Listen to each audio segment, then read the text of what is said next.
the next weekend. Yeah. I mean, it was probably, like I said last week, any one of these three games again could have went either way. Wednesday we played really good and got a point. Didn't find a way in overtime. And yesterday was a heck of a comeback. That's a really good hockey team. Very good defensively. Very good in their own rink with two elite goaltenders. So to come back from 3 last night was huge. And then I thought we were a bit tired today, just from probably the intensity and physicality of the last 2 weeks combined of the 7 games over 2 weeks. But I like that we probably didn't have our best today, and we found a way to dig in and win it kind of ugly by blocking shots and doing those little things. You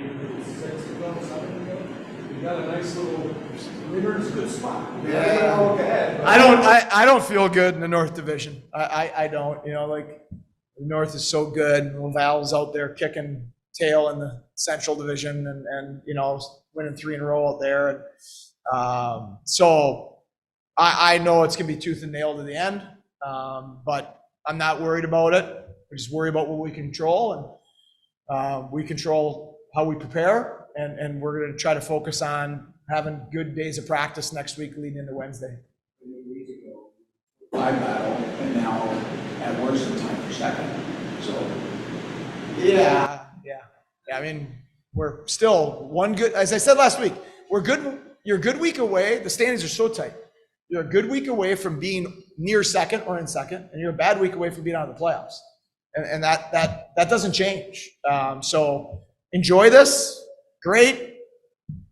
Get some rest tomorrow and get back to work on Monday.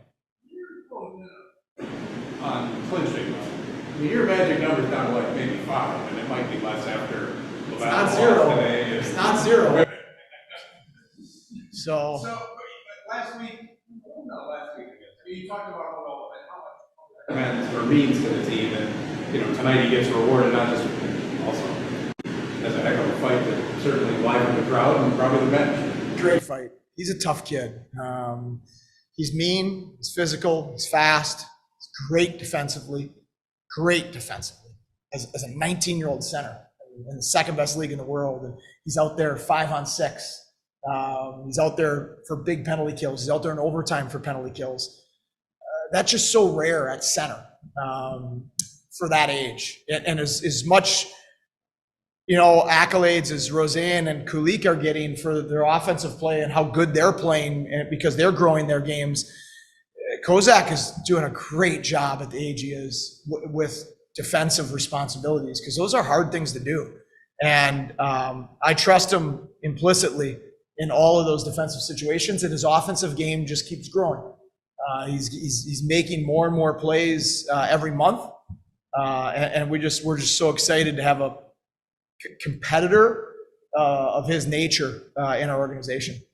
The third period might be a pretty good example of that. It was in the offensive zone, but I think lifts the stick, steals the puck, is back high in the zone, knocks down a clearing pass, keeps everything alive. I mean, it just seems pretty good awareness at all zones. He's a menace. Him and Warren together have been really good. Brendan Warren is playing outstanding hockey, but I thought the fight was a great example of he tracked Thompson so hard, and that showed his skating ability, because Thompson can really fly. And he tracked him. He got in front of him. He cut his hands off pretty hard. Got into him. Didn't allow Thompson to even get the red line. Thompson was frustrated.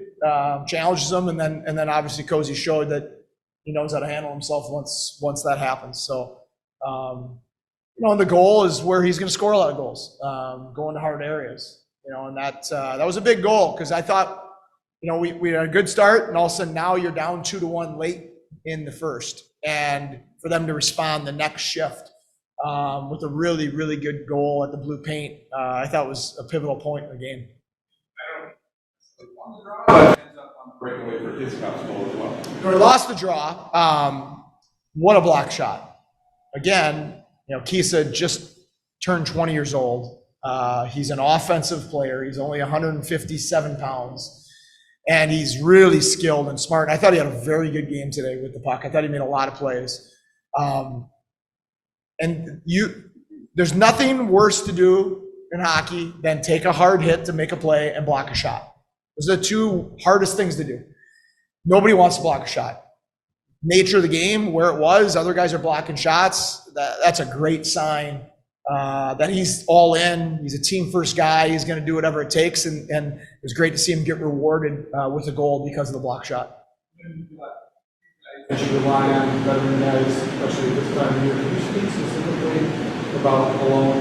Just to get him back this year, he decided to come back after his surgery and all. Just kind of speak specifically about what Yeah, Malone is like a security blanket for a coach. He can play on your first line center. He can play your third line checking center. He wins big faceoffs. He's one of our better power play players. He's one of our best penalty killers. When you call a guy like his name, as a coach, we try to teach our young players this. It's not how talented you are, it doesn't get ice time. It's how trustworthy you are mixed with your talent. And coaches feel good calling players names that they have a pretty good understanding of what's going to happen in the next 40 seconds. And Sean Malone, when you call his name, you feel very good about what's going to happen in the next 40 seconds. And that is a very underrated skill to have.